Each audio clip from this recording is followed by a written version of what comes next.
Assalamualaikum warahmatullahi wabarakatuh. Perkenalkan, nama saya Maulida Aini Mahbubah, NIM T20191231, Program Studi Pendidikan Agama Islam, Universitas Islam Negeri Kyai Haji Ahmad Siddiq Jember. Pada video kali ini, saya akan membahas tentang tata cara pembuatan RPP atau Rencana Pelaksanaan Pembelajaran, yang mana video ini merupakan tugas ujian akhir semester mata kuliah Perencanaan Pembelajaran PAI yang diampu oleh Ibu Mudrikah, MPD. Rencana Pelaksanaan Pembelajaran atau dikenal sebagai RPP di kalangan guru merupakan sebuah pedoman bagi guru di semua jenjang pendidikan dalam melaksanakan proses pembelajaran.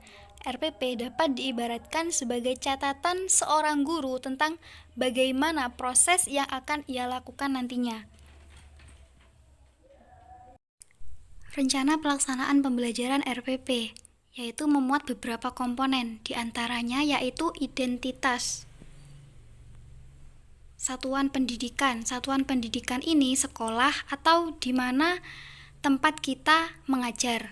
Mata pelajaran Pendidikan Agama Islam dan Budi Pekerti, kelas 8 semester genap, materi pokok sholat sunnah berjamaah dan munfarid, alokasi waktu 3x3 JP sesuai dengan program semester tahun ajaran 2020-2021. Kompetensi inti KI 1, KI 2, KI 3, KI 4 yang memuat sikap spiritual, sikap sosial, pengetahuan, dan keterampilan. Kemudian kompetensi dasar dan indikator pencapaian kompetensi. Kompetensi dasar ini diambil dari silabus, sama halnya dengan kompetensi inti, juga mengambil dari silabus. Kemudian indikator pencapaian kompetensi. Indikator pencapaian kompetensi ini merupakan turunan atau jabaran dari kompetensi dasar atau KD. Cara merumuskannya yaitu dengan menggunakan kata kerja operasional. Di sini jumlah indikator tergantung pada kedalaman dan keluasan materi, dan satu indikator satu kata kerja operasional. Sebagai contoh di sini melaksanakan sholat sunnah berjamaah dan munfarid sebagai perintah agama. Ini dari kompetensi dasar. Kompetensi dasar ini ngambilnya dari silabus. Dan jabarannya atau indikatornya yaitu membiasakan sholat sunnah berjamaah dalam kehidupan, membiasakan sholat sunnah munfarid dalam kehidupan sehari-hari. Kemudian yang kedua, menunjukkan perilaku terpuji dan gotong royong sebagai implementasi pemahaman sholat sunnah berjamaah dan munfarid. Penjabarannya yaitu menampilkan perilaku peduli dan gotong royong sebagai implementasi pemahaman sholat sunnah berjamaah dan munfarid. Kemudian memahami tata cara sholat sunnah berjamaah dan munfarid. Indikatornya atau penjabarannya yaitu menjelaskan pengertian tentang sholat sunnah, menunjukkan dalil-dalil tentang sholat sunnah berjamaah dan munfarid, menunjukkan macam-macam sholat sunnah berjamaah dan munfarid, menunjukkan tata cara ketentuan sholat berjamaah dan munfarid. Kemudian yang terakhir yaitu mempraktikkan sholat sunnah berjamaah dan munfarid. Penjabarannya yaitu mempraktikkan sholat sunnah berjamaah dan mempraktikkan sholat sunnah munfarid. Lanjut kepada komponen yang selanjutnya yaitu tujuan pembelajaran. Tujuan pembelajaran yang dirumuskan berdasarkan KD dengan menggunakan kata kerja operasional yang dapat diamati dan diukur, yang mencakup sikap, pengetahuan, dan keterampilan. Tujuan pembelajaran pada pertemuan pertama yaitu dengan menggunakan metode kooperatif dengan teknik jigsaw, siswa dapat menjelaskan pengertian tentang sholat sunnah dengan benar, menunjukkan dalil-dalil tentang sholat sunnah berjamaah dan munfarid dengan tepat, menunjukkan macam-macam sholat sunnah berjamaah dan munfarid dengan tepat, menunjukkan tata cara ketentuan sholat sunnah berjamaah dan munfarid. Kemudian Pada pertemuan kedua, tujuannya yaitu dengan melalui metode demonstrasi, siswa dapat mempraktikkan sholat sunnah berjamaah dengan benar, mempraktikkan sholat sunnah munfarid dengan benar. Kemudian, pada pertemuan ketiga ini masuk pada ujian berbasis praktik, yang mana siswa dapat mempraktikkan sholat sunnah berjamaah secara berkelompok dengan menghafalkan tata cara serta bacaan sholatnya dengan tepat dan benar. Kemudian yang kedua, mempraktikkan sholat sunnah munfarid secara mandiri dengan menghafalkan tata cara serta bacaan sholatnya dengan tepat dan benar. Komponen selanjutnya yaitu materi pembelajaran. Materi pembelajaran ini memuat informasi tentang pokok materi dan pokok submateri atau materi esensial yang berkaitan dengan fakta, konsep, prinsip, dan prosedur yang relevan. Informasi tersebut dalam RPP cukup ditulis dalam bentuk butir-butir sesuai dengan rumusan indikator ketercapaian kompetensi. Selanjutnya dijelaskan sumber rujukan yang memuat materi pembelajaran yang telah dikondisikan. Selanjutnya masuk pada metode pembelajaran. Metode pembelajaran ini memuat informasi tentang metode yang digunakan dalam pembelajaran sehingga terwujud suasana belajar dan proses pembelajaran yang memungkinkan peserta didik dapat mewujudkan kompetensi dasar. Metode ini ditentukan dengan mempertimbangkan karakteristik peserta didik dan kompetensi dasar tersebut. Mengapa saya menggunakan metode pembelajaran dengan pendekatan kontekstual? Karena pada pendekatan kontekstual itu pembelajaran dapat mengaitkan materi pembelajaran dengan situasi siswa pada dunia nyata. Melalui pendekatan kontekstual juga diharapkan hasil belajar siswa dapat lebih bermakna karena siswa dapat mengaplikasikan hasil belajarnya dalam kehidupan mereka dalam jangka panjang. Kemudian dengan menggunakan metode kooperatif dan demonstrasi. Metode kooperatif ini adalah suatu metode pembelajaran atau strategi dalam belajar dan mengajar yang menekankan pada sikap atau perilaku bersama dalam bekerja. Dengan kata lain itu, pembelajaran dilakukan dengan membuat kelompok-kelompok kecil antara 2 sampai 5 anak yang bertujuan untuk saling memotivasi antar anggotanya untuk saling membantu agar tujuan dapat tercapai dengan maksimal. Kemudian metode demonstrasi. Metode demonstrasi adalah metode mengajar dengan cara memperagakan barang, kejadian, aturan, urutan, baik secara langsung maupun melalui penggunaan media pengajaran yang relevan dengan pokok bahasan atau materi yang sedang disajikan. Saya memilih ini karena pada pembelajaran ini juga dibutuhkan praktik untuk mencontohkan bagaimana tata cara sholat berjamaah, lalu sholat munfarid. Kemudian pada tekniknya,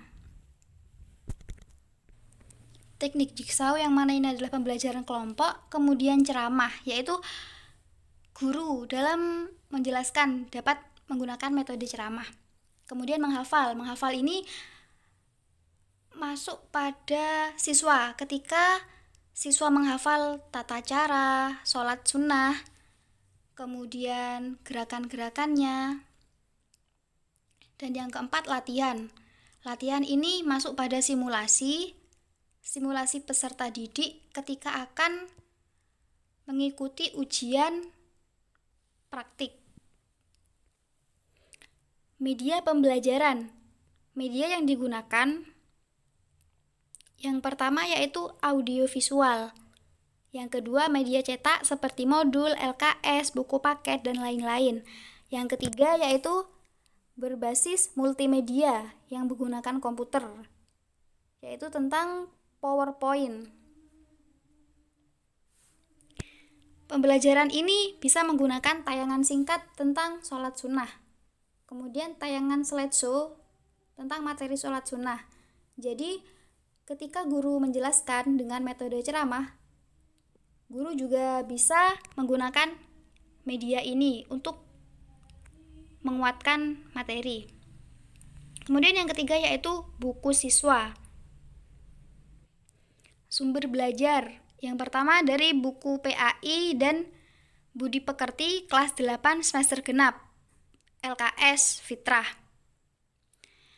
Yang kedua buku PAI dan Budi Pekerti kelas 8 SMP revisi 2017 yang diterbitkan di Jakarta oleh Kementerian Pendidikan dan Kebudayaan. Kemudian yaitu dari lingkungan sekolah. Lingkungan sekolah ini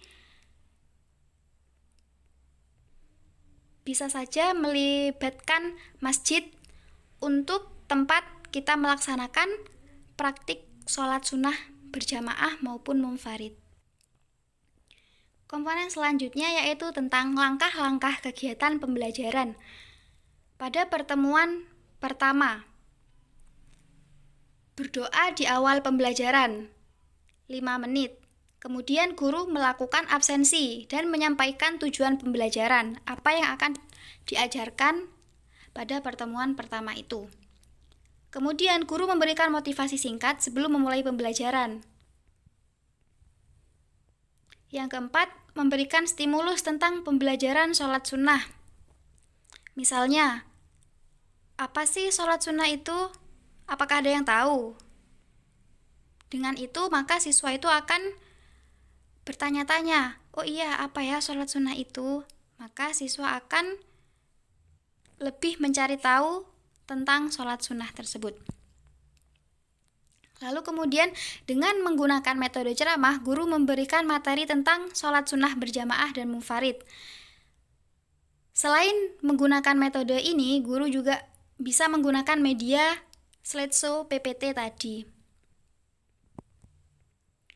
Siswa dibagi menjadi beberapa kelompok untuk belajar dalil sholat sunnah berjamaah dan munfarid.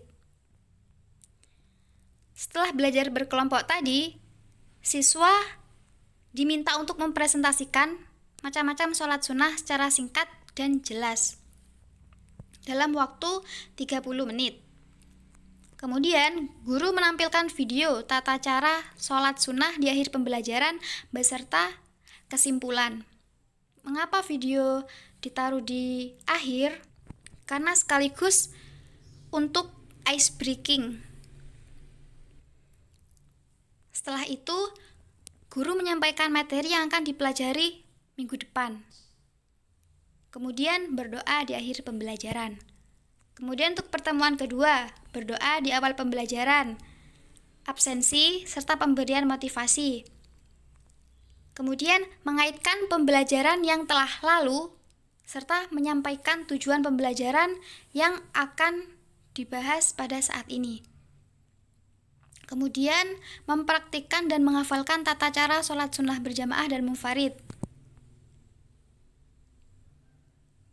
Setelah itu, guru menyampaikan resitasi atau memberikan tugas untuk minggu depan. Lalu guru memberikan kesimpulan serta menutup pembelajaran. Kemudian doa pada akhir pembelajaran. Di pertemuan ketiga, ini masuk pada ujian praktik.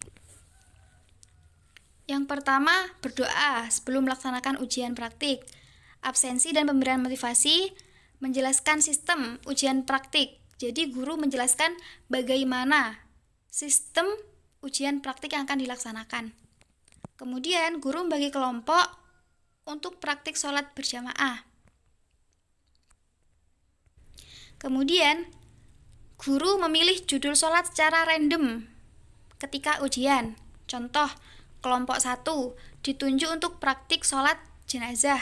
Kemudian kelompok 2 ditunjuk untuk sholat Idul Fitri. Kemudian setelah praktik itu selesai, guru memberikan feedback. Apabila ada anggota kelompok yang tidak tuntas, maka wajib mengerjakan remedi. Kemudian penutup dan doa. Kemudian komponen yang terakhir yaitu penilaian. Ada 3 penilaian. Yang pertama penilaian sikap, yang kedua penilaian pengetahuan, yang ketiga penilaian keterampilan. Pada penilaian sikap, siswa diminta untuk memberi tanda centang pada kolom iya atau tidak sesuai dengan keadaan yang sebenarnya. Misal, saya yakin sholat sunnah adalah perintah agama. Dicentang iya atau tidak. Penilaian pengetahuan menggunakan tes tulis dengan soal yang pertama, jelaskan pengertian sholat sunnah. Poin 20.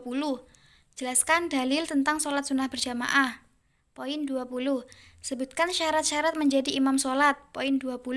Sebutkan hikmah sholat sunnah berjamaah. Poin 20. Kelima, jelaskan tata cara sholat sunnah munfarid. Poin 20. Jika ditotal, semua 100. Penilaian keterampilan. Pada penilaian keterampilan menggunakan teknik penilaian performance dengan bentuk instrumen praktik. Dengan rubrik penilaian, aspek yang dinilai. Contoh, niat. Semisal siswa itu melafalkan niat dengan lancar, maka nilainya 4. Yaitu sangat kompeten. Begitupun dengan yang lain. Sekian penjelasan RPP dari saya. Semoga bermanfaat. Wassalamualaikum warahmatullahi wabarakatuh.